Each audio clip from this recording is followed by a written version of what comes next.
Hey guys, Seb here. Really quickly, if you want to skip to the cool stuff about the truck, then jump forward to the chapter below.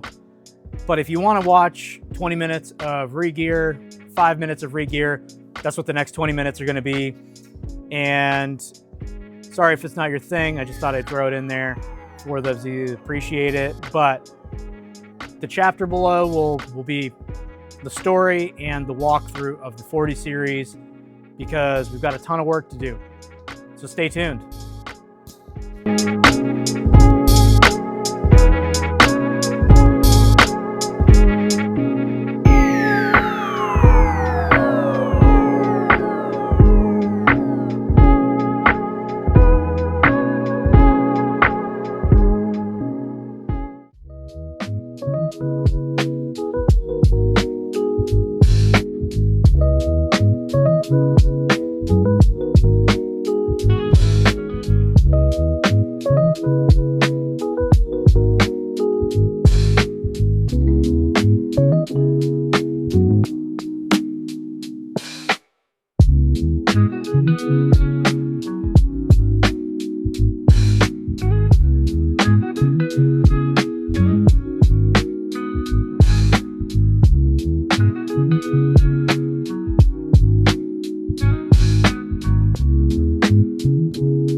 I'm back in the shop. Thanks for clicking on the video.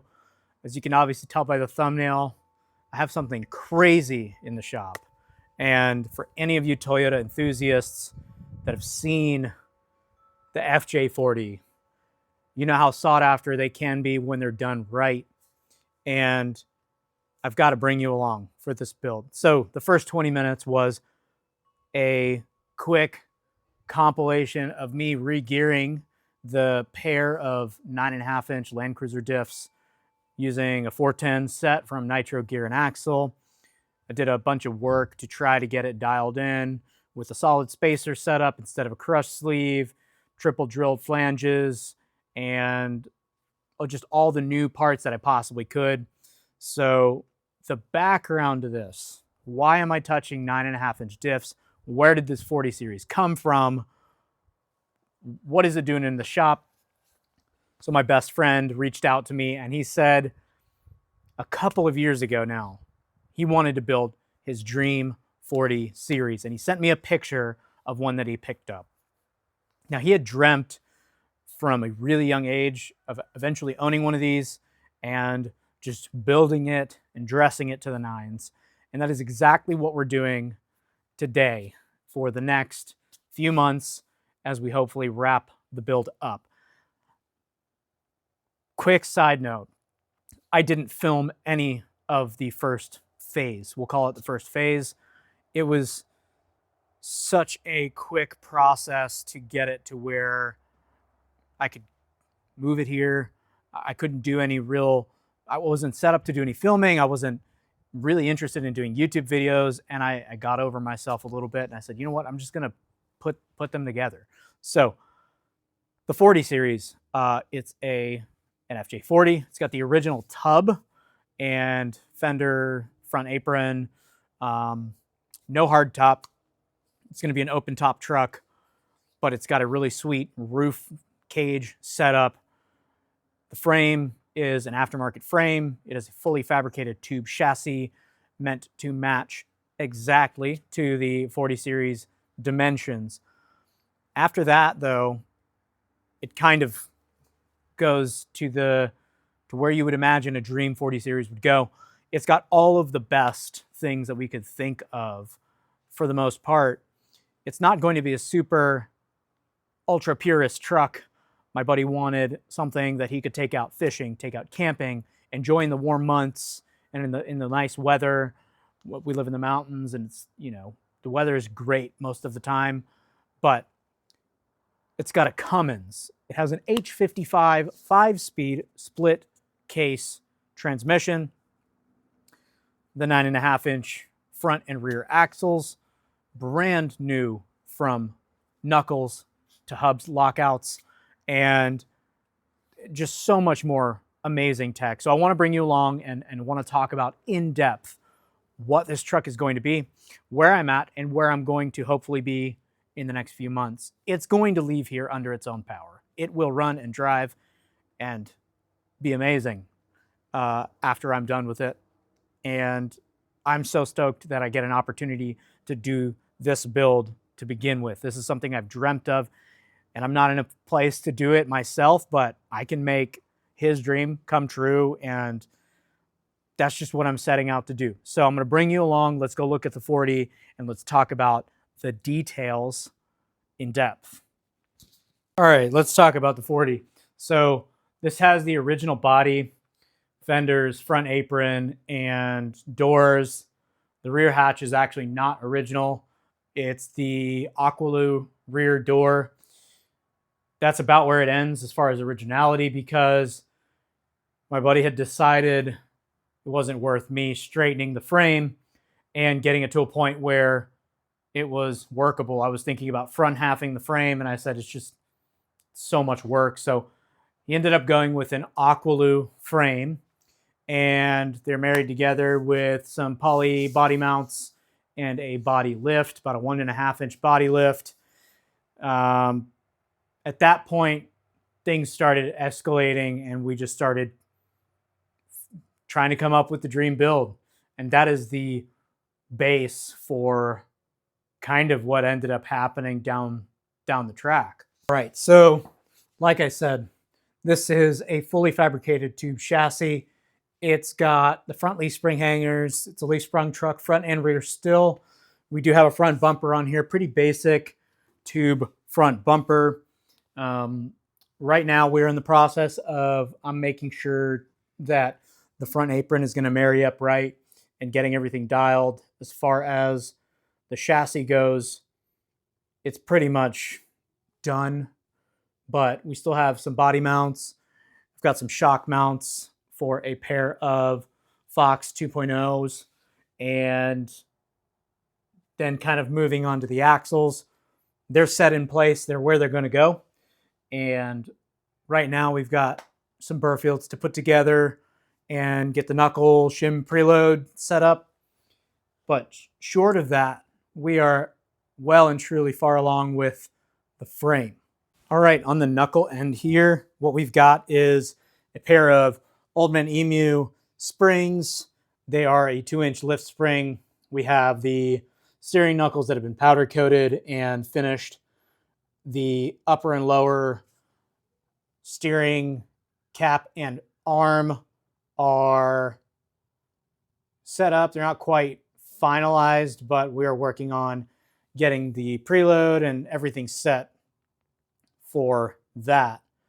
But we did go ahead and put together a brand new hub assembly for the fronts. So we've got new solid axle hubs from Trail Gear, brand new lockouts from ASIN, brand new spindles and wheel bearings, which have really tied this all together. Now we've got here a set of sliders that are tacked on. They've got a nice tread plate set up, which is going to be super nice. These are incredibly clean, come out really, really nice. The body lines match up super sweet, and I'm about ready to burn them in fully.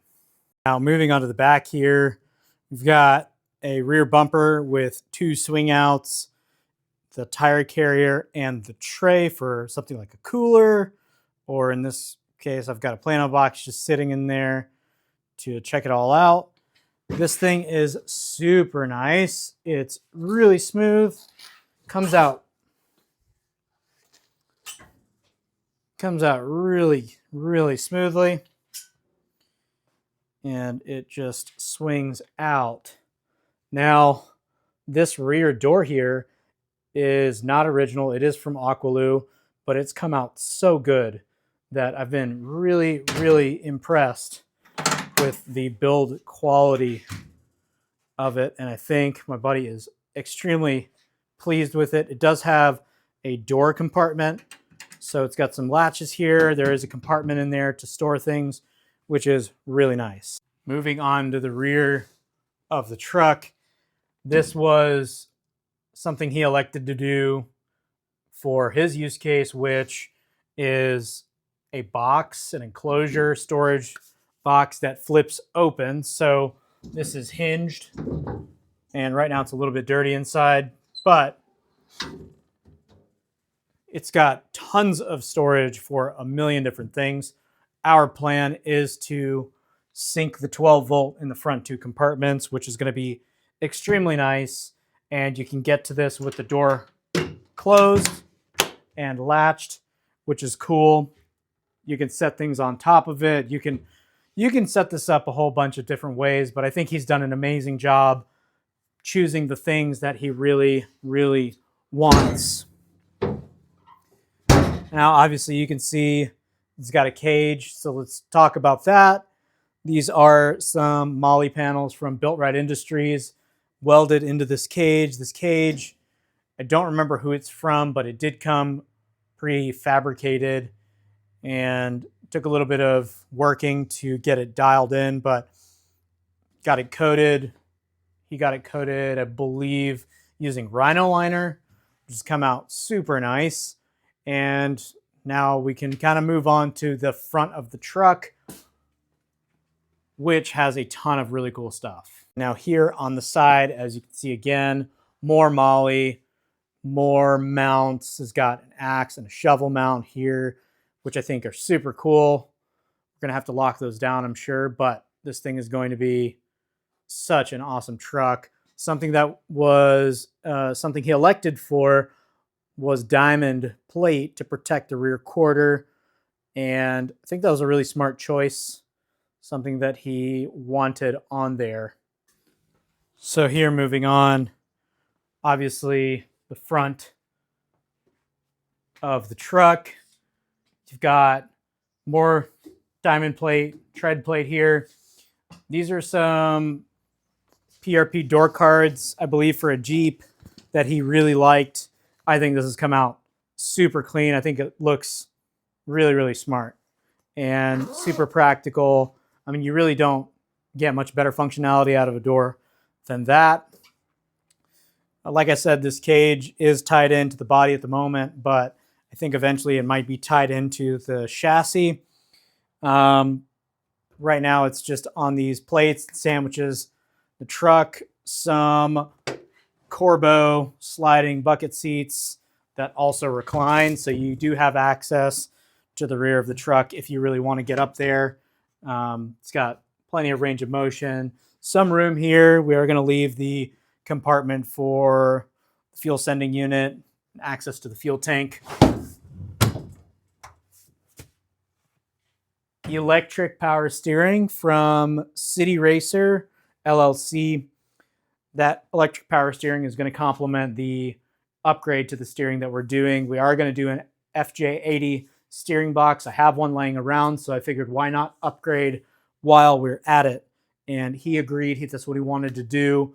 So that was the direction we decided to go. Moving on to the interior, Tuffy console box with the rear cup holders. These are super nice. I've always been a huge fan of this setup. I think it looks really, really sweet. We are going to do an additional console, upper console extension, and it's got the 5-speed H55 brand new transmission. We're updating the dash. This is going to be mostly blank with just some primitive mounts, no AC, no heat, just the basics. This is going to be a really, really basic but high-tech truck at the end of the day. And I think we can move on to, again, the front of the truck. This is probably what everyone drools over, right? This is the 2.8 liter Cummins repower. It's got the full kit as you would get it from Cummins here. It's got a mechanical fan. We have a 4-core rad from, I believe, Cruiser Core. This is a Mishimoto 7x7 by 28-inch intercooler. So we'll be setting up the charge pipes for all of that. Working on getting a lot of plumbing done and a whole lot to button up still, but we are making progress. One thing we will be doing to integrate all of this engine harness and wiring is running a Dakota Digital. So you have a very few plugs to run the dash. It'll have a Dakota Digital. That is what he wanted, and he is going to get the one that they recommend for diesels. It's going to have some bullet point mounts for GPS phones and maybe an auxiliary switch panel in there. But as far as electrical, there isn't going to be too much here. This is really the guts that are going to drive this truck. And we're going to try to keep it simple. Before we get too far along, also wanted to talk about the rear axle. So same thing, leaf sprung, Fox 2.0s in the rear that are all set up, 9.5-inch third member, and it's pretty well dialed. We are doing for him the disc brake conversion. There is a disc brake setup that you can run. I believe those are Eldorado GM calipers. It's got a floating rotor. So it's going to be a really, really nice, well put together setup when it's all said and done. Now, of course, little details like lights. We've got this integrated LED light marker turn signal, and it does have a tow point on the bumper.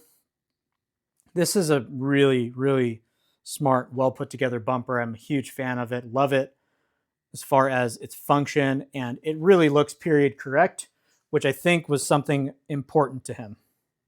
All right, again, from the underside of the truck, third member re-geared. I did that here, and it's got nitro 410s. I think with these tires and wheels, these are 3310.5 R16s, I believe. It's going to run really, really nicely.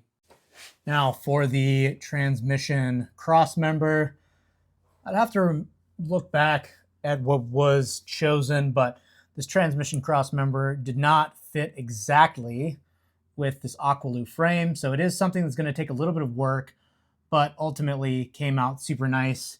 This whole cross member clearance area is really well done. We are going to work on shooting the exhaust down this side of the truck. It's something we're kind of working on figuring out at the moment. And now here is the adapter from Quick Draw using the H55 split case. It does have a really smart, nice transmission crossmember skid that was chosen, and I think it's going to come out a treat. This whole truck is just about everything I think I would want in an FJ40. I think he's done a phenomenal job choosing the things that he wants, and we have been plugging away trying to put it together. We're going to try to get this thing on the road very quick. All right, guys, so I think I've covered pretty much everything up to this point. We'll maybe do a better walkthrough at another time, but that gets you up to speed. There's a lot of detail in here, a lot of 12-volt stuff that will be really unique to this truck, and the details are kind of developing as we figure things out. Where am I working in terms of the truck right now? We're working on the fueling system. So I'm trying to get all of this fuel set up on a stock FJ40 tank. I've got the fuel sending unit measurements. The bolt patterns are a little bit different. Pickup tube depth is something I need to figure out. The bolt pattern's different on that as well. We wanted to use the stock tank. That was what I thought would probably be the best, better than a fuel cell for this particular truck. So I'm adapting a whole bunch of parts. I'm essentially making a custom tank out of a stock tank. This is a brand new tank and it's clean, so it's perfect to weld on. And the fueling system is going to be a little bit tricky because we have this primer housing for the fuel filter that we're going to mount on the chassis. I'm going to design some mounts for that and have a local friend of ours with a CNC laser cut them out so that I can weld them all up and get them mounted on the chassis. We're going to try to do AN lines and adapt that to the SAE quick connect fittings that come on the Cummins, which is going to take a little bit of figuring out. While all that's happening, I've also got axle stuff that I need to button up. I need to start figuring out the final 12-volt layout because I've put together a diagram that is giving us a general layout, but I do need to nail that down. Tons and tons of work to do, but I'm going to try to get it done in a reasonable amount of time. That's why we've got it here in the shop. Now, I haven't done a shop walkthrough, and you may not be able to tell, but it's probably obvious. This isn't a huge shop. It's only about 400 square feet, and it can get tight at times, but you know, it's our home garage, essentially. When I'm not working on stuff, we park cars in here, and cars can live in here, but we've got a ton of space and potential out of a small space to do a cool project. Thanks for watching the video, guys. I'm going to stop rambling. We're going to put a whole bunch together for the next one and hopefully get a little bit closer to cranking this Cummins up. Stay tuned.